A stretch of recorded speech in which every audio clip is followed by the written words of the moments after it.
در حقیقت سلامتی کا منبع خدا ہے۔ در حقیقت بائبل میں خاص کر کے پولس رسول کے خطوط میں 7 مرتبہ اس کا ذکر بھی ہوا ہے کہ خدا سلامتی کا خدا ہے اور مسیح سلامتی کا خداوند اور امن کا شہزادہ ہے۔ خدا اور مسیح کے سوا اور کوئی نہیں جو حقیقی سلامتی دے سکے۔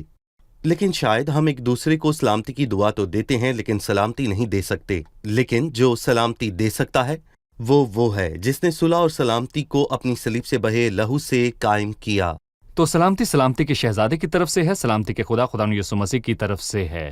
لہٰذا یہ شخص جو سب پر سلامتی بھیجتا ہے، انتقام لے رہا ہے اور آگ کی بھٹی میں پھر شیروں کی مان میں ڈال رہا ہے، اس کے دور میں کوئی شخص سلامتی سے نہ رہ پایا۔ لیکن اس نے یہ الفاظ تب لکھے جب وہ بدل گیا، جیسا کہ ہم باب کے آخر میں دیکھتے ہیں۔ اب وہ نرم مزاج خیال رکھتا ہے جو اس کے حلیم کرنے والی آزمائش سے پہلے کے خیالات سے فرق ہے، اور یہ اس سے فرق ہیں۔ بہرحال اچھا ہے کہ ہم جان لیں کہ غیر قوموں کے دور کے بعد مسیح کی بادشاہی، راست بازی کی بادشاہی اور سلامتی کی سلطنت قائم ہوگی۔ اس نے کہا، میں نے مناسب جانا کہ ان نشانوں اور عجائب کو ظاہر کروں جو خدا تعالیٰ نے مجھ پر آشکارا کیے ہیں۔ وہ دوسروں کو ان نشانات اور عجائب کو بتانا چاہتا ہے جنہیں اس پر ظاہر کیا گیا۔ اس روح کے حوالے سے بتائیں جو نبوکت نظر میں تھی۔ آپ نے دیکھا کہ نشانات اور عجائبات ہر تقسیم کو ظاہر کرتے ہیں۔